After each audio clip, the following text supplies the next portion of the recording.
Okay, in our last video, we looked at Exodus 11, verse 1, and how the Lord has indicated that this is about an event that is going to take place, that is going to, it says right here, being one plague more upon Pharaoh and into Egypt. Afterward, he will let you go hence.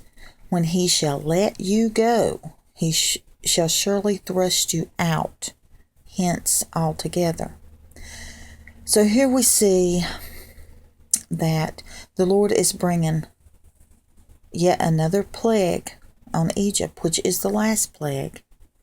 But this one is the one where it says, he shall let you go. We know that Egypt represents the world.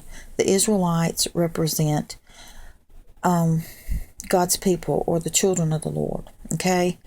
And it says here they will be let go. So like I said before, this is about such a destruction that all the things that people have clung to in this world will no longer be there. And they will either run to the Lord, or they will be lost in the chaos and turn to the governments for help. Basically, that's what I feel the Lord has revealed to me. But it is all about the awakening, okay? We touched on that in one or two of my videos, how that the word arise or arose means awakened or awoke or awaked, however you want to say the word. I'm not sure which is proper. But how arise means to awaken, okay? And if you arise, you have awakened. If you arose, you have awakened. So basically, either word is speaking of this awakening. Now, of course, it doesn't mean the same thing in all contexts. You got to take it as it is used in the context. But basically, we see that in each of the 3-day events that we discussed, there was Christ arose from the grave. So that's an awakening that is symbolic to the bride and the transformation she will go through during this 3-day event. We saw that Jonah, he arose. He was spit upon the ground, and he arose to go into Nineveh. And that is about his awakening and how he awoke to what he needed to be doing for the Lord. He awoke to understand that he had not been following the Lord. But basically, it's about the awakening of the backslidden.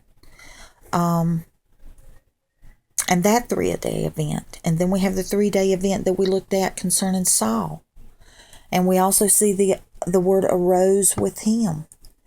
And he awakened. Okay? He awakened to the knowledge of God. And he chose to follow God. Now the difference in these three is that we see a 40-day time period with the bride and the backslidden that we do not see with Saul, who represents the lost. And with that, the Lord showed me how that Saul, which represents the lost, those that come to know the Lord after this 40 days will be those in the tribulation, will be the lost in the tribulation that come to follow Christ. But there will also be the martyrs, as we learned. And if you're not familiar with all this, go back and look at my videos.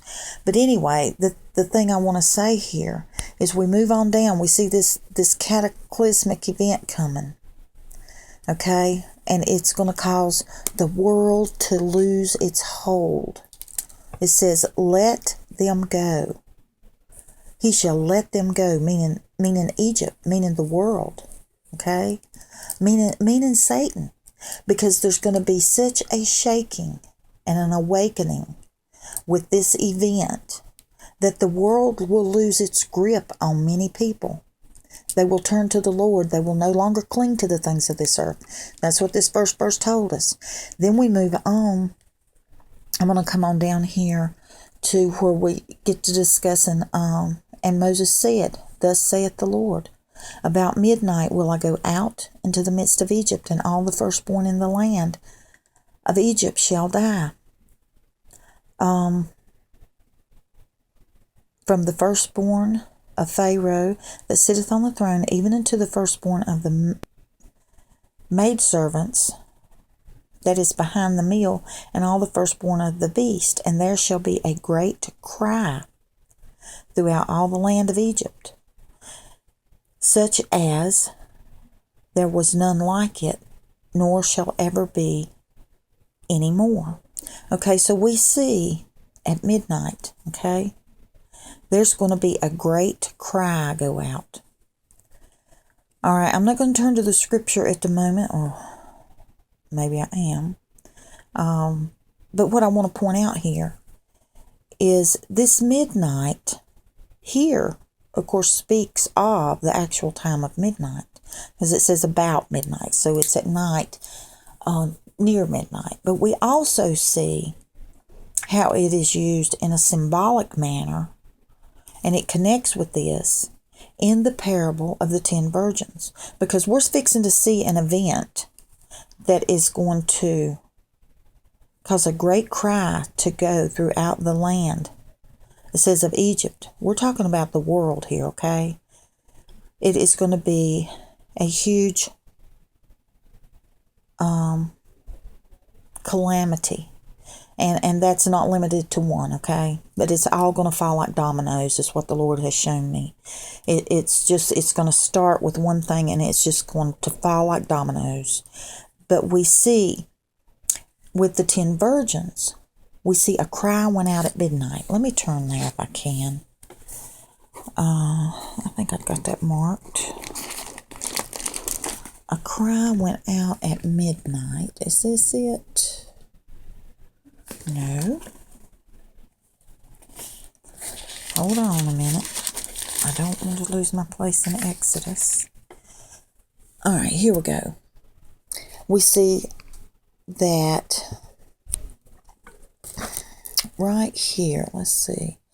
While the bridegroom tarried, they all slumbered and slept. It's talking about all the virgins slumbered and slept. Okay, we like to think of ourselves, the bride, as being awake. But here it says all slumbered and slept. What the Lord showed me that is saying, it is speaking about this event and how all will be awakened in some manner, okay? Those that are in the bride will be awakened to their new body and be transformed. Those that are backslidden will be awakened and realize that they've got to come back to the Lord. Those that are lost, God will reveal himself to them. They will be awakened to who God is and will have a choice to make, okay? So all slumbered and slept. And at midnight, there was a cry. Okay, we see a cry at midnight back over in Exodus, okay? And we see that this cry comes from an event that is going to be so destructive that it causes massive death. Okay, in Exodus, it was the death of the firstborn. What God has shown me we're fixing to see is what is symbolic of the death of the firstborn, is how it affected of those that were not covered by the blood, how it affected every house in the land. And there's scripture for that. I'll show that to you a little later. But it affected every house in the land. And God has told me that what is fixing to happen, those that are not covered in the blood, this is what he said to me.